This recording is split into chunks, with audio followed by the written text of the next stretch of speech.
सभी सनातन धर्म प्रेमियों को मेरा नमस्कार। आज अमावस्या के दिन जो भी व्यक्ति श्री काल भैरवाष्टकम का पाठ करता है उसकी सभी मनोकामनाएं पूर्ण होती है तथा काल भैरव स्वयं उसकी रक्षा करते हैं। तो चलिए बिना किसी देरी के शुरू करते हैं। श्री काल भैरवाष्टकम देवराज सेव्यमान पावनाघ्रि पंकजम व्याल यज्ञ सूत्रमिन्दुशेखरम कृपाकरम नारदादि योग वृंद वंदितम दिगंबरम काशिकापुराधिनाथ काल भैरवं भजे। भानुकोटि भास्वरम भवाब्धितारकं परम नीलकंठमिव स्थितार्कदायकं त्रिलोचनम कालकालमंभुजाक्षमक्षशूलमक्षरं काशिकापुराधिनाथ काल भैरवं भजे। शूलटङ्कपाशदण्डपाणिमादिकारणं श्यामकायमादिदेवमक्षरं निरामयम् भीमविक्रमं प्रभुं विचित्रताण्डवप्रियं काशिकापुराधिनाथ काल भैरवं भजे। भुक्तिमुक्तिदायकं प्रशस्तचारुविग्रहं भक्तवत्सलं स्थितं समस्तलोकविग्रहम् विनिक्वणन् मनोज्ञ हेम किङ्किणीलसत्कटिं काशिकापुराधिनाथ काल भैरवं भजे। धर्मसेतुपालकं त्वधर्ममार्गनाशकं कर्मपाशमोचकं सुशर्मदायकं विभुं स्वर्णवर्णशेषपाशशोभिताङ्गमण्डलं काशिकापुराधिनाथ काल भैरवं भजे। रत्नपादुका प्रभाभिरामपादयुग्मकं नित्यमद्वितीयमिष्टदैवतं निरञ्जनं मृत्युदर्पनाशनं करालद्रष्टमोक्षदं काशिकापुराधिनाथ काल भैरवं भजे। अट्टहासभिन्नपद्मजाण्डकोष्ठसन्ततिं दृष्टिपातनष्टपापजालमुग्रशासनम् अष्टसिद्धिदायकं कपालमालिकाधरं काशिकापुराधिनाथ काल भैरवं भजे। भूतसङ्गनायकं विशालकीर्तिदायकं काशीवासलोकपुण्यपापशोधकं विभुं नीतिमार्गकोविदं पुरातनं जगत्पतिं काशिकापुराधिनाथ काल भैरवं भजे। कालभैरवाष्टकं पठन्ति ये मनोहरं ज्ञानमुक्तिसाधनं विचित्रपुण्यवर्धनं शोकमोहदैन्यलोभकोपतापनाशनं प्रियान्ति कालभैरवाङ्घ्रिसन्निधिं नराध्रुवम् देवराज सेव्यमान पावनाघ्रि पंकजं व्यालयज्ञसूत्रमिन्दुशेखरं कृपाकरं नारदादि योग वृंद वंदितं दिगंबरं काशिकापुराधिनाथ काल भैरवं भजे। भानुकोटि भास्वरं भवाब्धितारकं परं नीलकंठमिव स्थितार्कदायकं त्रिलोचनम् कालकालमंभुजाक्षमक्षशूलमक्षरं काशिकापुराधिनाथ काल भैरवं भजे। शूलटङ्कपाशदण्डपाणिमादिकारणं श्यामकायमादिदेवमक्षरं निरामयम् भीमविक्रमं प्रभुं विचित्रताण्डवप्रियं काशिकापुराधिनाथ काल भैरवं भजे। भुक्तिमुक्तिदायकं प्रशस्तचारुविग्रहं भक्तवत्सलं स्थितं समस्तलोकविग्रहम् विनिक्वणन् मनोज्ञ हेम किङ्किणीलसत्कटिं काशिकापुराधिनाथ काल भैरवं भजे। धर्मसेतुपालकं त्वधर्ममार्गनाशकं कर्मपाशमोचकं सुशर्मदायकं विभुं स्वर्णवर्णशेषपाशशोभिताङ्गमण्डलं काशिकापुराधिनाथ काल भैरवं भजे। रत्नपादुका प्रभाभिरामपादयुग्मकं नित्यमद्वितीयमिष्टदैवतं निरञ्जनं मृत्युदर्पनाशनं करालद्रष्टमोक्षदं काशिकापुराधिनाथ काल भैरवं भजे। अट्टहासभिन्नपद्मजाण्डकोष्ठसन्ततिं दृष्टिपातनष्टपापजालमुग्रशासनम् अष्टसिद्धिदायकं कपालमालिकाधरं काशिकापुराधिनाथ काल भैरवं भजे। भूतसङ्गनायकं विशालकीर्तिदायकं काशीवासलोकपुण्यपापशोधकं विभुं नीतिमार्गकोविदं पुरातनं जगत्पतिं काशिकापुराधिनाथ काल भैरवं भजे। कालभैरवाष्टकं पठन्ति ये मनोहरं ज्ञानमुक्तिसाधनं विचित्रपुण्यवर्धनं शोकमोहदैन्यलोभकोपतापनाशनं प्रियान्ति कालभैरवाङ्घ्रि सन्निधिं नराध्रुवम् देवराजसेव्यमान पावनाघ्रिपङ्कजं व्यालयज्ञसूत्रमिन्दुशेखरं कृपाकरं नारदादियोगवृन्दवन्दितं दिगम्बरं काशिकापुराधिनाथ कालभैरवं भजे भानुकोटिभास्वरं भवाब्धितारकं परं नीलकण्ठमिव स्थितार्कदायकं त्रिलोचनम् कालकालमम्भुजाक्षमक्षशूलमक्षरं काशिकापुराधिनाथ कालभैरवं भजे शूलटङ्कपाशदण्डपाणिमादिकारणं श्यामकायमादिदेवमक्षरं निरामयम् भीमविक्रमं प्रभुं विचित्रताण्डवप्रियं काशिकापुराधिनाथ कालभैरवं भजे भुक्तिमुक्तिदायकं प्रशस्तचारुविग्रहं भक्तवत्सलं स्थितं समस्तलोकविग्रहं विनिक्वणन् मनोज्ञहेम किङ्किणीलसत्कटिं काशिकापुराधिनाथ कालभैरवं भजे धर्मसेतुपालकं त्वधर्ममार्गनाशकं कर्मपाशमोचकं सुशर्मदायकं विभुं स्वर्णवर्णशेषपाशशोभिताङ्गमण्डलं काशिकापुराधिनाथ कालभैरवं भजे रत्नपादुकाप्रभाभिरामपादयुग्मकं नित्यमद्वितीयमिष्टदैवतं निरञ्जनं मृत्युदर्पनाशनं करालद्रष्टमोक्षदं काशिकापुराधिनाथ कालभैरवं भजे अट्टहासभिन्नपद्मजाण्डकोष्ठसन्ततिं दृष्टिपातनष्टपापजालमुग्रशासनम् अष्टसिद्धिदायकं कपालमालिकाधरं काशिकापुराधिनाथ कालभैरवं भजे भूतसङ्गनायकं विशालकीर्तिदायकं काशीवासलोकपुण्यपापशोधकं विभुं नीतिमार्गकोविदं पुरातनं जगत्पतिं काशिकापुराधिनाथ कालभैरवं भजे कालभैरवाष्टकं पठन्ति ये मनोहरं ज्ञानमुक्तिसाधनं विचित्रपुण्यवर्धनं शोकमोहदैन्यलोभकोपतापनाशनं प्रियान्ति कालभैरवाङ्घ्रि सन्निधिं नराध्रुवम् देवराजसेव्यमान पावनाघ्रिपङ्कजं व्यालयज्ञसूत्रमिन्दुशेखरं कृपाकरं नारदादियोगवृन्दवन्दितं दिगम्बरं काशिकापुराधिनाथ कालभैरवं भजे भानुकोटिभास्वरं भवाब्धितारकं परं नीलकण्ठमिव स्थितार्कदायकं त्रिलोचनम् कालकालमम्भुजाक्षमक्षशूलमक्षरं काशिकापुराधिनाथ कालभैरवं भजे शूलटङ्कपाशदण्डपाणिमादिकारणं श्यामकायमादिदेवमक्षरं निरामयम् भीमविक्रमं प्रभुं विचित्रताण्डवप्रियं काशिकापुराधिनाथ कालभैरवं भजे भुक्तिमुक्तिदायकं प्रशस्तचारुविग्रहं भक्तवत्सलं स्थितं समस्तलोकविग्रहं विनिक्वणन् मनोज्ञहेम किङ्किणीलसत्कटिं काशिकापुराधिनाथ कालभैरवं भजे धर्मसेतुपालकं त्वधर्ममार्गनाशकं कर्मपाशमोचकं सुशर्मदायकं विभुं स्वर्णवर्णशेषपाशशोभिताङ्गमण्डलं काशिकापुराधिनाथ कालभैरवं भजे रत्नपादुकाप्रभाभिरामपादयुग्मकं नित्यमद्वितीयमिष्टदैवतं निरञ्जनं मृत्युदर्पनाशनं करालद्रष्टमोक्षदं काशिकापुराधिनाथ कालभैरवं भजे अट्टहासभिन्नपद्मजाण्डकोष्ठसन्ततिं दृष्टिपातनष्टपापजालमुग्रशासनम् अष्टसिद्धिदायकं कपालमालिकाधरं काशिकापुराधिनाथ कालभैरवं भजे भूतसङ्गनायकं विशालकीर्तिदायकं काशीवासलोकपुण्यपापशोधकं विभुं नीतिमार्गकोविदं पुरातनं जगत्पतिं काशिकापुराधिनाथ कालभैरवं भजे कालभैरवाष्टकं पठन्ति ये मनोहरं ज्ञानमुक्तिसाधनं विचित्रपुण्यवर्धनं शोकमोहदैन्यलोभकोपतापनाशनं प्रियान्ति कालभैरवाङ्घ्रि सन्निधिं नराध्रुवम्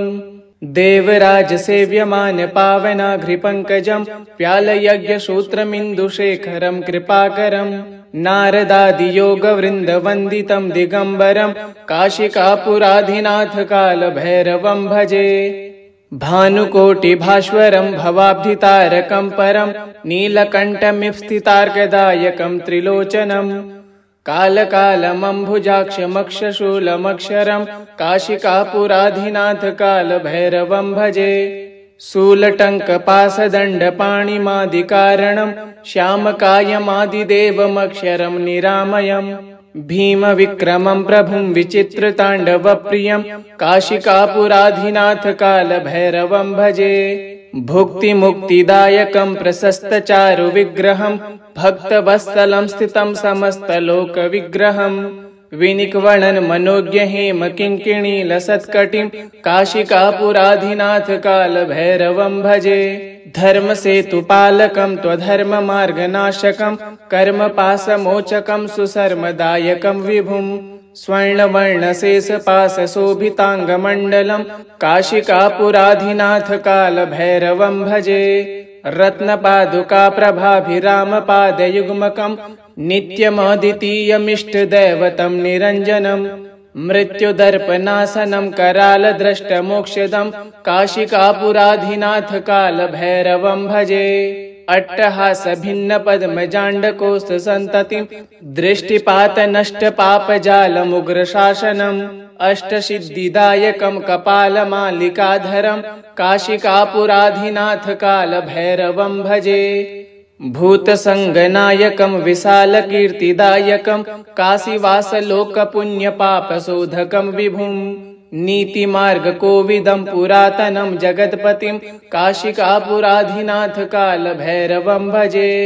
कालभैरवाष्टकं पठन्ति ये मनोहरं ज्ञानमुक्तिसाधनं विचित्रपुण्यवर्धनं शोकमोहदैन्यलोभकोपतापनाशनं प्रियान्ति कालभैरवाङ्घ्रिसन्निधिं नराध्रुवम् देवराजसेव्यमानपावनाघ्रिपङ्कजं व्यालयज्ञसूत्रमिन्दुशेखरं कृपाकरं नारदादियोगवृन्दवन्दितं दिगम्बरं काशिकापुराधिनाथ कालभैरवं भजे।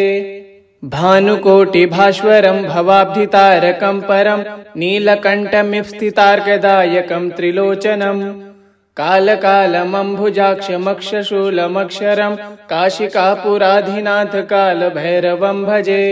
शूलटङ्कपाशदण्डपाणिमादिकारणं श्यामकायमादिदेवमक्षरं निरामयम् भीमविक्रमं प्रभुं विचित्रताण्डवप्रियं काशिकापुराधिनाथ कालभैरवं भजे। भुक्तिमुक्तिदायकं प्रशस्तचारुविग्रहं भक्तवत्सलं स्थितं समस्तलोकविग्रहं विनिक्वणन् मनोज्ञहेम किङ्किणीलसत्कटिं काशिकापुराधिनाथ कालभैरवं भजे। धर्मसेतुपालकं त्वधर्ममार्गनाशकं कर्मपाशमोचकं सुशर्मदायकं विभुं स्वर्णवर्णशेषपाशशोभिताङ्गमण्डलं काशिकापुराधिनाथ कालभैरवं भजे। रत्नपादुकाप्रभाभिरामपादयुग्मकं नित्यमद्वितीयमिष्टदैवतं निरञ्जनं मृत्युदर्पनाशनं करालद्रष्टमोक्षदं काशिकापुराधिनाथ कालभैरवं भजे। अट्टहासभिन्नपद्मजाण्डकोष्ठसन्ततिं दृष्टिपातनष्टपापजालमुग्रशासनम् अष्टसिद्धिदायकं कपालमालिकाधरं काशिकापुराधिनाथ कालभैरवं भजे। भूतसङ्गनायकं विशालकीर्तिदायकं काशीवासलोकपुण्यपापशोधकं विभुं नीतिमार्गकोविदं पुरातनं जगत्पतिं काशिकापुराधिनाथ कालभैरवं भजे। कालभैरवाष्टकं पठन्ति ये मनोहरं ज्ञानमुक्तिसाधनं विचित्रपुण्यवर्धनं शोकमोहदैन्यलोभकोपतापनाशनं प्रियान्ति कालभैरवाङ्घ्रिसन्निधिं नराध्रुवम् देवराजसेव्यमानपावनाघ्रिपङ्कजं व्यालयज्ञसूत्रमिन्दुशेखरं कृपाकरं नारदादियोगवृन्दवन्दितं दिगम्बरं काशिकापुराधिनाथ कालभैरवं भजे। भानुकोटिभास्वरं भवाब्धितारकं परं नीलकण्ठमिव स्थितार्कदायकं त्रिलोचनम् कालकालमम्भुजाक्षमक्षशूलमक्षरं काशिकापुराधिनाथ कालभैरवं भजे। शूलटङ्कपासदण्डपाणिमादिकारणं श्यामकायमादिदेवमक्षरं निरामयं। भीमविक्रमं प्रभुं विचित्रताण्डवप्रियं काशिकापुराधिनाथ कालभैरवं भजे। भुक्तिमुक्तिदायकं प्रशस्तचारुविग्रहं भक्तवत्सलं स्थितं समस्तलोकविग्रहं। विनिक्वणन् मनोज्ञहेम किङ्किणीलसत्कटिं काशिकापुराधिनाथ कालभैरवं भजे। धर्मसेतुपालकं त्वधर्ममार्गनाशकं कर्मपाशमोचकं सुशर्मदायकं विभुं। स्वर्णवर्णशेषपाशशोभिताङ्गमण्डलं काशिकापुराधिनाथ कालभैरवं भजे। रत्नपादुकाप्रभाभिरामपादयुग्मकं नित्यमद्वितीयमिष्टदैवतं निरञ्जनं। मृत्युदर्पनाशनं करालद्रष्टमोक्षदं काशिकापुराधिनाथ कालभैरवं भजे। अट्टहासभिन्नपद्मजाण्डकोष्ठसन्ततिं दृष्टिपातनष्टपापजालमुग्रशासनम्। अष्टसिद्धिदायकं कपालमालिकाधरं काशिकापुराधिनाथ कालभैरवं भजे। भूतसङ्गनायकं विशालकीर्तिदायकं काशीवासलोकपुण्यपापशोधकं विभुं। नीतिमार्गकोविदं पुरातनं जगत्पतिं काशिकापुराधिनाथ कालभैरवं भजे। कालभैरवाष्टकं पठन्ति ये मनोहरं ज्ञानमुक्तिसाधनं विचित्रपुण्यवर्धनं। शोकमोहदैन्यलोभकोपतापनाशनं प्रियान्ति कालभैरवाङ्घ्रिसन्निधिं नराध्रुवम्। देवराजसेव्यमानपावनाघ्रिपङ्कजं व्यालयज्ञसूत्रमिन्दुशेखरं कृपाकरं। नारदादियोगवृन्दवन्दितं दिगम्बरं काशिकापुराधिनाथ कालभैरवं भजे। भानुकोटिभास्वरं भवाब्धितारकं परं नीलकण्ठमिव-स्थितार्कदायकं त्रिलोचनं। कालकालमम्भुजाक्षमक्षशूलमक्षरं काशिकापुराधिनाथ कालभैरवं भजे। शूलटङ्कपासदण्डपाणिमादिकारणं श्यामकायमादिदेवमक्षरं निरामयं। भीमविक्रमं प्रभुं विचित्रताण्डवप्रियं काशिकापुराधिनाथ कालभैरवं भजे। भुक्तिमुक्तिदायकं प्रशस्तचारुविग्रहं भक्तवत्सलं स्थितं समस्तलोकविग्रहं। विनिक्वणन् मनोज्ञहेम किङ्किणीलसत्कटिं काशिकापुराधिनाथ कालभैरवं भजे। धर्मसेतुपालकं त्वधर्ममार्गनाशकं कर्मपाशमोचकं सुशर्मदायकं विभुं। स्वर्णवर्णशेषपाशशोभिताङ्गमण्डलं काशिकापुराधिनाथ कालभैरवं भजे। रत्नपादुकाप्रभाभिरामपादयुग्मकं नित्यमद्वितीयमिष्टदैवतं निरञ्जनं। मृत्युदर्पनाशनं करालद्रष्टमोक्षदं काशिकापुराधिनाथ कालभैरवं भजे। अट्टहासभिन्नपद्मजाण्डकोष्ठसन्ततिं दृष्टिपातनष्टपापजालमुग्रशासनम्। अष्टसिद्धिदायकं कपालमालिकाधरं काशिकापुराधिनाथ कालभैरवं भजे। भूतसङ्गनायकं विशालकीर्तिदायकं काशीवासलोकपुण्यपापशोधकं विभुं। नीतिमार्गकोविदं पुरातनं जगत्पतिं काशिकापुराधिनाथ कालभैरवं भजे। कालभैरवाष्टकं पठन्ति ये मनोहरं ज्ञानमुक्तिसाधनं विचित्रपुण्यवर्धनं। शोकमोहदैन्यलोभकोपतापनाशनं प्रियान्ति कालभैरवाङ्घ्रिसन्निधिं नराध्रुवम्। देवराजसेव्यमानपावनाघ्रिपङ्कजं व्यालयज्ञसूत्रमिन्दुशेखरं कृपाकरं। नारदादियोगवृन्दवन्दितं दिगम्बरं काशिकापुराधिनाथ कालभैरवं भजे। भानुकोटिभास्वरं भवाब्धितारकं परं नीलकण्ठमिव-स्थितार्कदायकं त्रिलोचनं। कालकालमम्भुजाक्षमक्षशूलमक्षरं काशिकापुराधिनाथ कालभैरवं भजे। शूलटङ्कपासदण्डपाणिमादिकारणं श्यामकायमादिदेवमक्षरं निरामयं।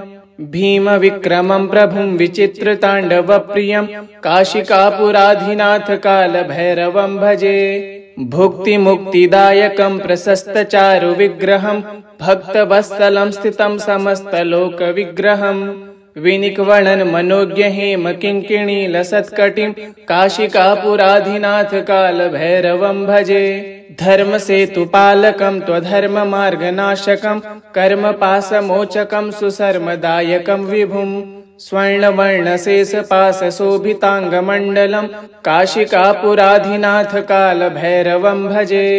रत्नपादुकाप्रभाभिरामपादयुग्मकं नित्यमद्वितीयमिष्टदैवतं निरञ्जनं मृत्युदर्पनाशनं करालद्रष्टमोक्षदं काशिकापुराधिनाथ कालभैरवं भजे। अट्टहासभिन्नपद्मजाण्डकोष्ठसन्ततिं दृष्टिपातनष्टपापजालमुग्रशासनम् अष्टसिद्धिदायकं कपालमालिकाधरं काशिकापुराधिनाथ कालभैरवं भजे। भूतसङ्गनायकं विशालकीर्तिदायकं काशीवासलोकपुण्यपापशोधकं विभुं नीतिमार्गकोविदं पुरातनं जगत्पतिं काशिकापुराधिनाथ कालभैरवं भजे। कालभैरवाष्टकं पठन्ति ये मनोहरं ज्ञानमुक्तिसाधनं विचित्रपुण्यवर्धनं शोकमोहदैन्यलोभकोपतापनाशनं प्रियान्ति कालभैरवाङ्घ्रिसन्निधिं नराध्रुवम् देवराजसेव्यमान पावनाघ्रिपङ्कजं व्यालयज्ञसूत्रमिन्दुशेखरं कृपाकरं नारदादियोगवृन्दवन्दितं दिगम्बरं काशिकापुराधिनाथ कालभैरवं भजे। भानुकोटिभास्वरं भवाब्धितारकं परं नीलकण्ठमिव-स्थितार्कदायकं त्रिलोचनं कालकालमम्भुजाक्षमक्षशूलमक्षरं काशिकापुराधिनाथ कालभैरवं भजे। शूलटङ्कपाशदण्डपाणिमादिकारणं श्यामकायमादिदेवमक्षरं निरामयम् भीमविक्रमं प्रभुं विचित्रताण्डवप्रियं काशिकापुराधिनाथ कालभैरवं भजे।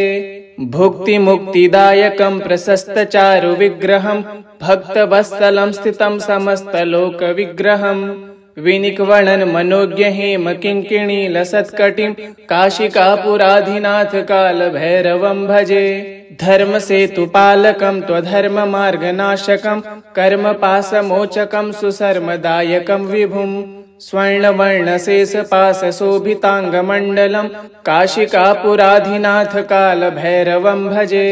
रत्नपादुकाप्रभाभिरामपादयुग्मकं नित्यमद्वितीयमिष्टदैवतं निरञ्जनं मृत्युदर्पनाशनं करालद्रष्टमोक्षदं काशिकापुराधिनाथ कालभैरवं भजे। अट्टहासभिन्नपद्मजाण्डकोष्ठसन्ततिं दृष्टिपातनष्टपापजालमुग्रशासनम् अष्टसिद्धिदायकं कपालमालिकाधरं काशिकापुराधिनाथ कालभैरवं भजे। भूतसङ्गनायकं विशालकीर्तिदायकं काशीवासलोकपुण्यपापशोधकं विभुं नीतिमार्गकोविदं पुरातनं जगत्पतिं काशिकापुराधिनाथ कालभैरवं भजे। कालभैरवाष्टकं पठन्ति ये मनोहरं ज्ञानमुक्तिसाधनं विचित्रपुण्यवर्धनं शोकमोहदैन्यलोभकोपतापनाशनं प्रियान्ति कालभैरवाङ्घ्रिसन्निधिं नराध्रुवम् देवराजसेव्यमान पावनाघ्रिपङ्कजं व्यालयज्ञसूत्रमिन्दुशेखरं कृपाकरं नारदादियोगवृन्दवन्दितं दिगम्बरं काशिकापुराधिनाथ कालभैरवं भजे। भानुकोटिभास्वरं भवाब्धितारकं परं नीलकण्ठमिव-स्थितार्कदायकं त्रिलोचनं कालकालमम्भुजाक्षमक्षशूलमक्षरं काशिकापुराधिनाथ कालभैरवं भजे। शूलटङ्कपाशदण्डपाणिमादिकारणं श्यामकायमादिदेवमक्षरं निरामयम् भीमविक्रमं प्रभुं विचित्रताण्डवप्रियं काशिकापुराधिनाथ कालभैरवं भजे। भुक्तिमुक्तिदायकं प्रशस्तचारु विग्रहं भक्तवत्सलं स्थितं समस्तलोकविग्रहं विनिक्वणन मनोज्ञ हेम किंकिणी लसत्कटिं काशिकापुराधिनाथ काल भैरवं भजे। धर्म सेतुपालकं त्वधर्म मार्गनाशकं कर्मपाशमोचकं सुशर्मदायकं विभुं स्वर्णवर्णशेषपाशशोभिताङ्गमण्डलं काशिकापुराधिनाथ काल भैरवं भजे। रत्नपादुका प्रभाभिरामपादयुग्मकं नित्यमद्वितीयमिष्टदैवतं निरञ्जनं मृत्युदर्पनाशनं करालद्रष्टमोक्षदं काशिकापुराधिनाथ काल भैरवं भजे। अट्टहासभिन्नपद्मजाण्डकोष्ठसन्ततिं दृष्टिपातनष्टपापजालमुग्रशासनम् अष्टसिद्धिदायकं कपालमालिकाधरं काशिकापुराधिनाथ काल भैरवं भजे। भूतसङ्गनायकं विशालकीर्तिदायकं काशीवासलोकपुण्यपापशोधकं विभुं नीतिमार्गकोविदं पुरातनं जगत्पतिं काशिकापुराधिनाथ काल भैरवं भजे। कालभैरवाष्टकं पठन्ति ये मनोहरं ज्ञानमुक्तिसाधनं विचित्रपुण्यवर्धनं शोकमोहदैन्यलोभकोपतापनाशनं प्रियान्ति कालभैरवाङ्घ्रिसन्निधिं नरा ध्रुवम्। इति श्री कालभैरवाष्टकं सम्पूर्णम्। ओम श्री कालभैरवाय नमः।